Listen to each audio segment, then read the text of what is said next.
Good afternoon and thanks for having us in. Police are sending out a warning after a scammer stole $150,000 from a Sioux Falls woman.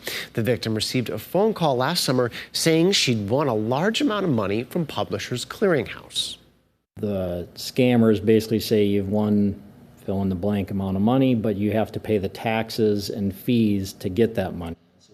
While Publishers Clearinghouse is a legitimate company, police say it's always a red flag when someone says you need to send money, gift cards, or Bitcoin before receiving a prize. Police say it's one of the most common scams they see.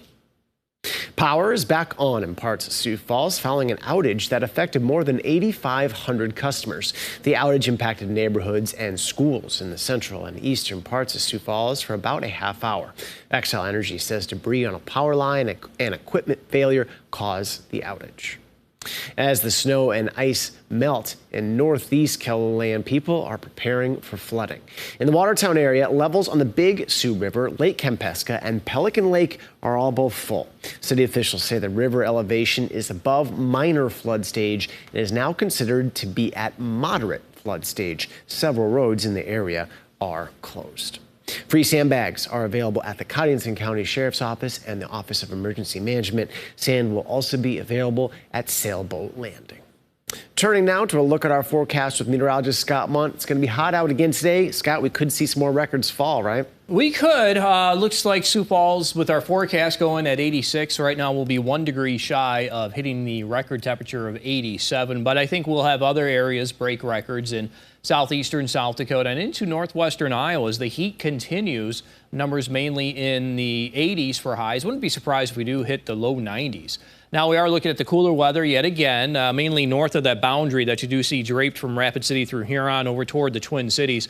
North of that, we do have the cooler temperatures with the northerly winds helping to bring in cooler air. And we'll have north winds in eastern, southeastern KELOLAND, I think, as we go through the day tomorrow. Futurecast. Notice how things start to blossom with our chances for showers, maybe a couple of isolated thunder showers. I'll go back to that graphic. As we do go through the afternoon hours and the evening, notice how that does fill in western central into northeastern South Dakota. Aberdeen's temperature is at 40. We have 50 in Pierre, 45 Rapid City, but notice how the heat is on across southeastern South Dakota, Brookings, Watertown, both in the lower 70s. We have 77 in Sioux Falls already, 82 in Spencer, and 75 in Yankton. With our strong southerly winds, 15 to 25 miles per hour, that's where we have the warm weather. So we are forecasting temperatures in the middle 80s today with plenty of sunshine in Sioux Falls. Eventually falling to near 60 tonight. South winds will continue during the overnight. They'll eventually become west to northwest tomorrow. Temperatures will be cooler. Also watching for better chances for showers, maybe an isolated thunderstorm. I think as we do go through the, we'll say the evening hours and into the overnight. That's Friday night into Saturday morning. Aberdeen, northeastern South Dakota, cool day today. We are looking at temperatures in the middle, maybe the upper 40s, as we'll continue to watch an increase in cloud cover.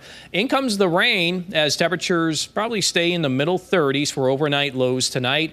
And then for tomorrow, temperatures in the middle 40s for the afternoon. We'll go with on and off rain showers, but as a cool air is expected to remain as we do begin the weekend.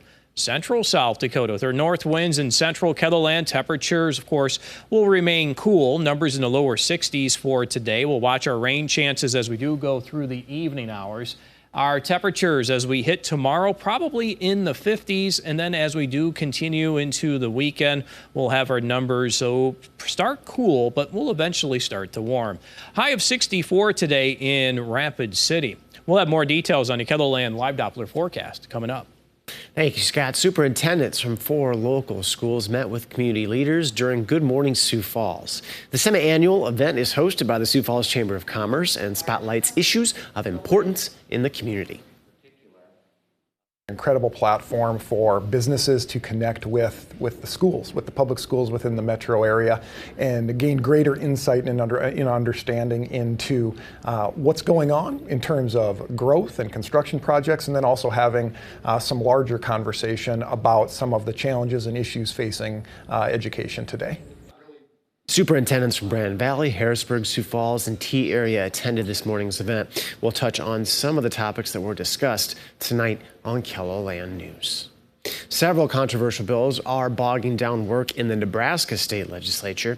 Today, lawmakers began a second round of debate on a bill that would ban gender-affirming care for minors. It's proved to be so contentious, it led opponents to filibuster every single bill before the Nebraska legislature since late February. Lawmakers entered today's debate following an all-day showdown yesterday over a bill that would restrict abortion access in the state. A federal appeals court ruled late last night to preserve access to the nation's most commonly used method of abortion, the pill mifepristone. But the court tightened the rules restricting when in the pregnancy and how the drug can be obtained. Skylar Henry has more from the White House. In a 2-1 vote, a federal appeals court preserved access to the abortion pill mifepristone for now.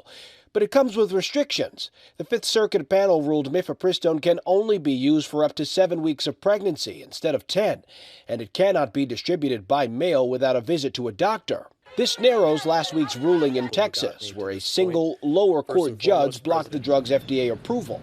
Mifepristone received FDA approval 23 years ago and is used in combination with a second drug, misoprostol. The White House says it's committed to protecting women's reproductive health care. We are going to continue to fight in the courts. We believe that the law is on our side, and we will prevail. The Fifth Circuit's emergency stay will remain in effect until the court can hear the Biden administration's appeal.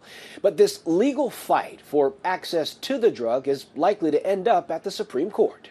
The case is also calling into question the impartiality of the justice system. A poll completed Wednesday found 56% of all Americans and 51% of Republicans think the Texas ruling was politically motivated. Even some Republican lawmakers have acknowledged that could spell trouble for the party at the ballot box. Skylar Henry, CBS News, the White House. The ACLU of South Dakota and abortion rights advocates are planning to host a rally in Sioux Falls on Saturday. It's scheduled for 11 a.m. outside the Minnehaha County Courthouse. This week, a federal judge blocked a federal rule in 24 states that is intended to protect thousands of small streams, wetlands, and other waterways throughout the country.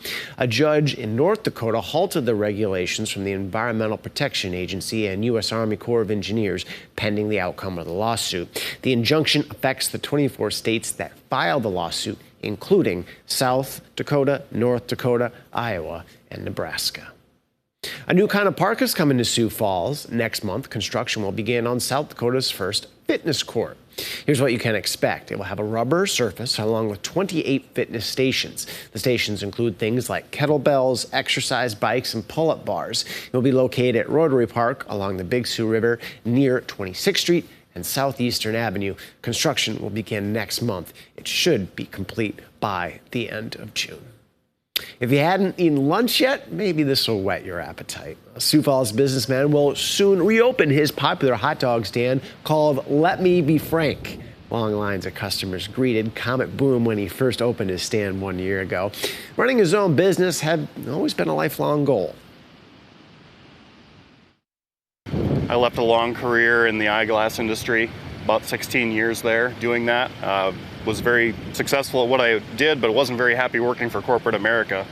And I finally decided to make some major lifestyle changes, and part of them was opening my own business. Boom had to shut down his business last July for health reasons. Find out how his reopening can be an inspiration to others who may struggle with mental health issues in tonight's Eye on KELOLAND.